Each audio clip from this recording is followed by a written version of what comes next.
That book that I was talking about in the Old Testament called Exodus, there's a guy named Joseph who goes through a lot of affliction.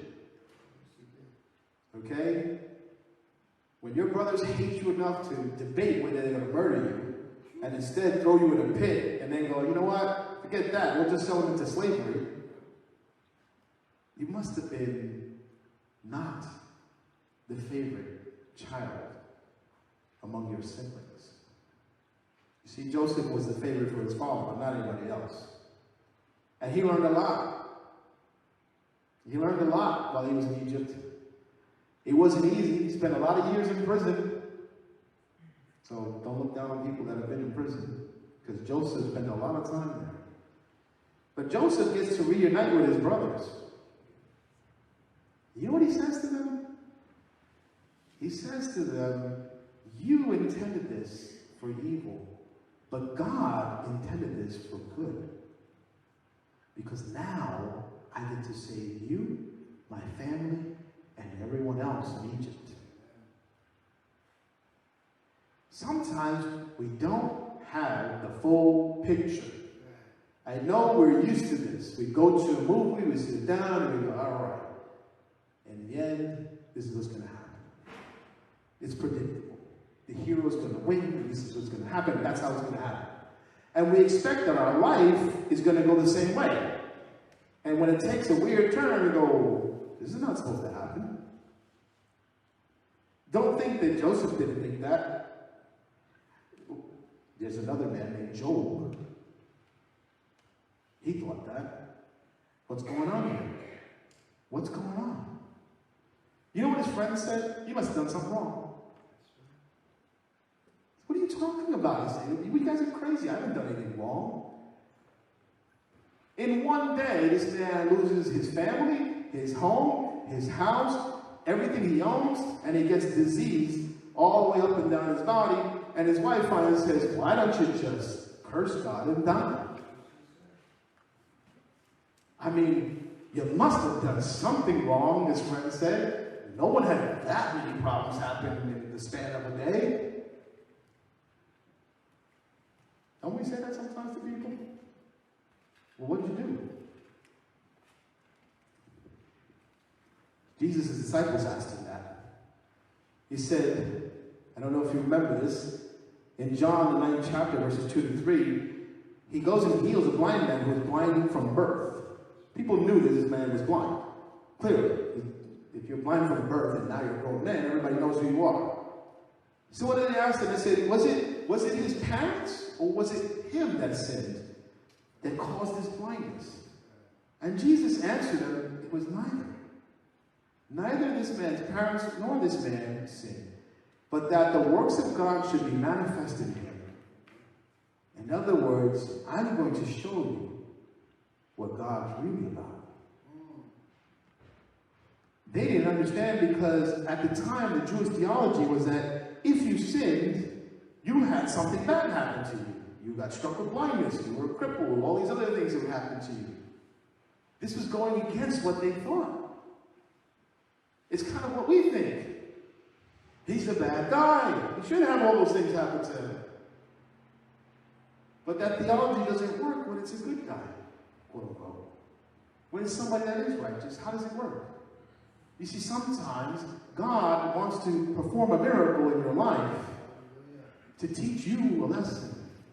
The lesson is, you are not God. The lesson is, you are an example of God's work. Not only in your own life, but for someone else who's watching, especially the doctor, going, how on earth did that happen?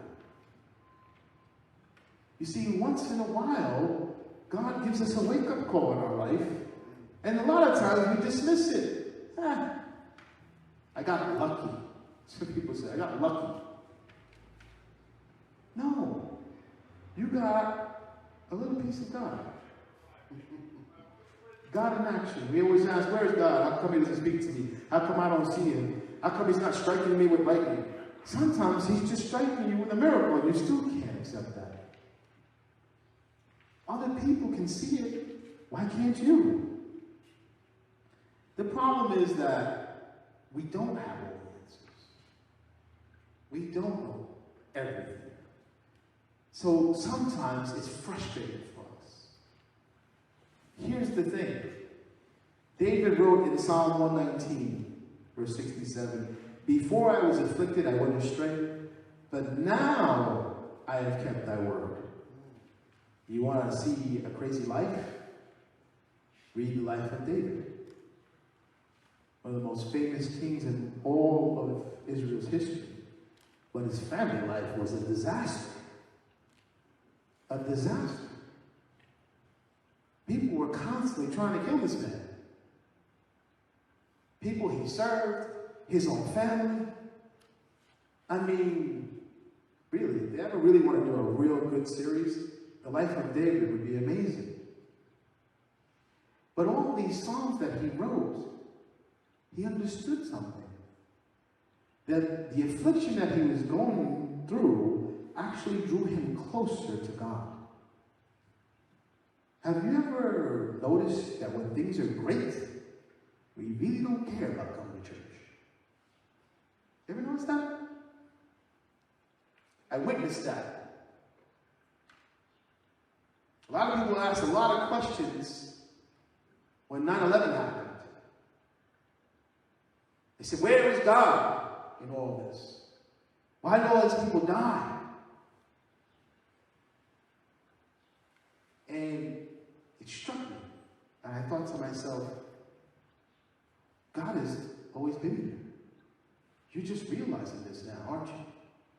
You're just realizing that people all over the world actually deal with this every single day. Every day. I know, because we turn on the TV and we can flick the channel, doesn't mean that it disappears. They're dealing with that every day. We got a glimpse of what other people deal with. And the question was asked. And I always remember that iron cross that was in the rubble. See, sometimes people are looking for signs and symbols. Sometimes they're right in front of your face, and you still won't see them. They asked Jesus that, right? Show us a sign. You know, you have to be thinking, Jesus must have been, how many more signs could I possibly show you? I raised somebody from the dead. I fed thousands of people with somebody's lunch. I walked on water. The only sign you're going to get is me resurrecting from the dead, and you're still not going to believe me. See, sometimes, no matter what God does, you don't want to know, and you don't want to care. You don't really care about the answer. You're so deep into your own affliction and your own pain that someone will show you a miracle, and you won't even see it. I hate to say this, but there's a lot of people that walk around with that attitude. It's an attitude of being ungrateful. You see, we can always be grateful when the bank account is good, the job is okay, the house is intact, I have everything I need, everything is beautiful, my health is great. But wait till something goes a little off. And then we say, why? Why? We get angry. God knows that we get angry. It's okay. But have you ever thought that there's a mystery behind some of the things you experience? That you may not know all the answers? See, I can be up here and say that I don't know all the answers. I'm going to close with this. William Cooper wrote this many, many, many years ago. God moves in a mysterious way. His wonders to perform. He plants his footsteps in the sea and rides upon the storm. Ye fearful saints, fresh courage take. The clouds you so much dread are big with mercy and shall break, with blessings on your head. Judge not the Lord by feeble sense, but trust him for his grace.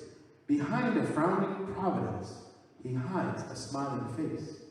His purposes will reckon fast. unfolding every hour. The bud may have a bitter taste, but sweet will be the flower. Some of us don't get to the sweet part. Some of us just hang on to the bitterness. And I'm going to say today, you're invited to leave the bitterness where it belongs.